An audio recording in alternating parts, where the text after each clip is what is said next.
मैं आपसे कहता हूं नो प्रॉफिट नो लॉस, क्या मतलब इस बात का?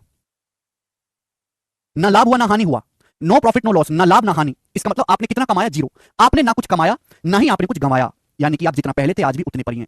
नो प्रॉफिट नो लॉस का मतलब ना तो आपने कुछ पैसा कमाया है ना ही आपको किसी पैसे का नुकसान हुआ है। यानी कि नो प्रॉफिट नो लॉस से दो अर्थ निकलते, मैं आपको दोनों अर्थ समझाऊंगा। सपोज आपने परचूने की दुकान खोली, परचूने की दुकान पर आप साबुन और तेल रखते हो। सपोज आपने परचूने की दुकान खोली और उस पर आप साबुन और तेल रखते हो। क्या रखते हो? साबुन और तेल। ठीक है। साबुन का सीसी, साबुन की पैकेट लाते हो आप, साबुन का पैकेट लाते हो आप 80 रुपए का, साबुन बढ़िया वाली रखते हो आप अपनी दुकान में 80 रुपए का। और तेल का पैकेट लाते हो बच्चा 150 रुपए का, तेल का डिब्बा आप लाते हो 150 रुपए का। क्रिय मूल्य बता रहा हूं मैं आपको, क्रिय मूल्य। ठीक है ना? होता क्या है, एक दुकानदार बहुत सारे आइटम अपनी दुकान में रखता है, बहुत सारे आइटम, साबुन तेल नमक चीनी पानी सब रखता है, फिर हर सामान को बेचता है, हर सामान पे अलग अलग फायदा होता है। अगर पूरे ट्रांजैक्शन में, ओवरऑल लेन देन में, कुल लेन देन में, पूरी दुकानदारी में ना तो आपको प्रॉफिट हुआ ना ही आपको लॉस हुआ। इसका मतलब क्या है? जैसे एग्जांपल में ले रहा हूं कि आप भाई दुकानदारी, तो दुकानदार एक जगह से सामान खरीद के लाएगा और ग्राहक को बेचेगा। दुकानदार साबुन 80 रुपए का खरीद के लाया, तेल को 150 रुपए का खरीद के लाया। अब आप मुझे बताओ, दुकानदार ने साबुन 80 रुपए की खरीद के लाया था, 100 रुपए में बेच दी, 100 रुपए में। तो आप बताओ तेल को कितने रुपए में बेचना चाहिए? तेल को कितने रुपए में बेचना चाहिए जिससे दुकानदार को ना तो कोई प्रॉफिट हो ना ही कोई लॉस हो? तेल को कितने रुपए में बेचना चाहिए जिससे दुकानदार को ना तो कोई लाभ हो ना ही कोई हानि हो? जवाब दो। एक दुकानदार साबुन 80 की खरीद के लाया, तेल 150 रुपए का, एग्जांपल ले रहा हूं, उसने साबुन को 100 रुपए में बेचा। तेल को कितने दाम पर बेचना चाहिए कि दोनों वस्तुओं को बेचने से पूरे ट्रांजैक्शन में ना तो कोई लाभ हो ना ही कोई हानि हो? तेल को किस दाम पर बेचना चाहिए?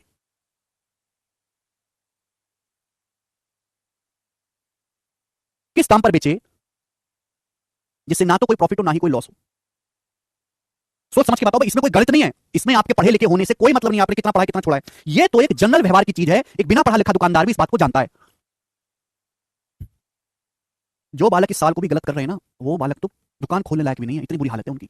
एक दुकानदार साबुन खरीदता है 80 रुपए में, तेल खरीदता है 150 रुपए में, साबुन को 100 रुपए में बेचा। यानी कि मेरे दोस्तों, साबुन पे कितना प्रॉफिट कमाया? 20 रुपए। साबुन पे कितना प्रॉफिट कमाया? 20 रुपए।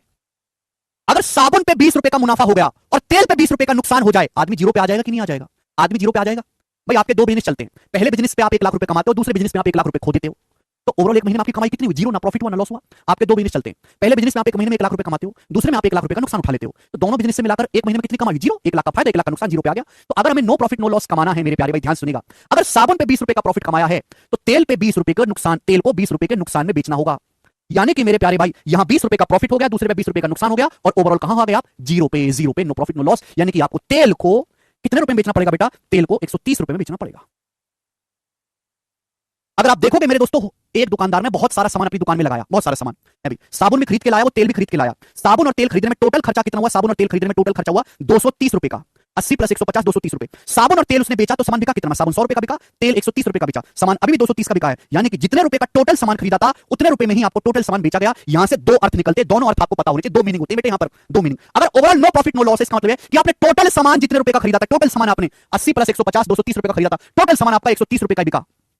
जितने रुपए का टोटल सामान खरीदा था उतने ही रुपए का टोटल सामान बिक गया। आप बोलोगे हाँ जी सर बिल्कुल सही, कोई प्रॉब्लम नहीं। नहीं बेटा, मानव परसेंटेज अलग है।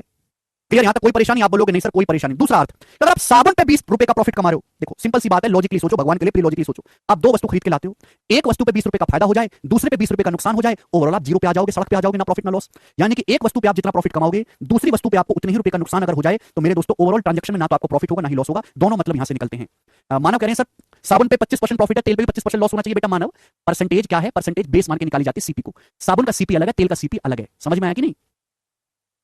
हद होती है किसी चीज की, थोड़ा कॉमन सेंस लगाया करो यार, तुम लोग कैसे बालक हो। अब इसी पर बेस्ड सवाल है, जरा करके बताओ इस सवाल को। सुजाता ने कुल 1080 रुपए में दो वस्तु खरीदी। सुजाता ने दो वस्तु खरीदी कुल 1080 रुपए में, एक को 25% के लाभ पर बेचा। सुजाता ने दो वस्तु खरीदी कुल 1080 रुपए में, एक वस्तु को 25% के लाभ पर और दूसरी वस्तु को 20% के लॉस पर बेचने से उसे ना तो लाभ हुआ ना ही हानि हुई। दोनों वस्तुओं के क्रिय मूल्य के बीच कितना अंतर है? दोनों के सीपी के बीच क्या डिफरेंस है? ये सवाल पिछले सवाल की तरह नहीं है बिल्कुल भी। यहां एक लाइन ने पूरा खेल बदल दिया, पूरे लेन देन में उसे ना तो कोई लाभ हुआ ना ही हानि हुई। सी नाइदर गेन्स नॉर इनकर से लॉस, ना तो उसे पूरे ट्रांजेक्शन में कोई प्रॉफिट हुआ ना ही कोई लॉस हुआ। सुजाता ने दो वस्तु खरीदी, मैंने मान लिया दो वस्तु खरीदी हैं ए और बी, उनके सीपी क्या, उनके क्रिय मूल्य ए और बी है। पहली वस्तु पे 25% का लाभ हुआ, पहली वस्तु पे 25% का लाभ हुआ, दूसरी वस्तु पे 20% का लॉस हुआ, दूसरी वस्तु पे 20% का लॉस हुआ। बात क्लियर? आप बोलोगे हाँ जी सर। पूरे लेन देन में ना तो कोई लाभ हुआ ना ही कोई हानि हुई। इसका मतलब ये हुआ कि पहली वस्तु पर जितने रुपए का प्रॉफिट कमाया है, दूसरी वस्तु पर उतने ही रुपए का नुकसान हो गया, यानी कि बराबर होना चाहिए। पहली वस्तु पर होने वाला लाभ दूसरी वस्तु पर होने वाले नुकसान के बराबर है। दो तरीके के सामान आपने खरीदे, पहली वस्तु पर जितना लाभ हुआ दूसरी वस्तु पर उतने ही रुपए का नुकसान हो गया, और ओवरऑल ट्रांजेक्शन क्या रहा? जीरो। यानी कि दोनों आर्टिकल ए और बी के सीपी क्रिय मूल्य का रेशियो क्या आएगा भाई साहब?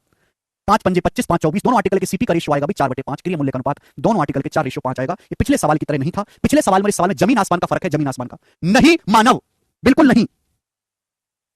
पिछले सवाल में सेलिंग प्राइस सेम था, यहां मेरे दोस्तों ना नो प्रॉफिट नो लॉस है, दोनों के सीपी का रेशियो आ गया, दोनों का टोटल सीपी 180, दोनों का टोटल सीपी क्या 459, 9 की वैल्यू 1080 रुपए है, सीपी का अंतर 1 यूनिट, दोनों के सीपी का अंतर एक की वैल्यू क्या आएगी 12 120 रुपए, दोनों के क्रिया मूल्य का अंतर 120 रुपए, पहला ऑप्शन, 4 और 5 का डिफरेंस 1 यूनिट, एक की वैल्यू 120 रुपए।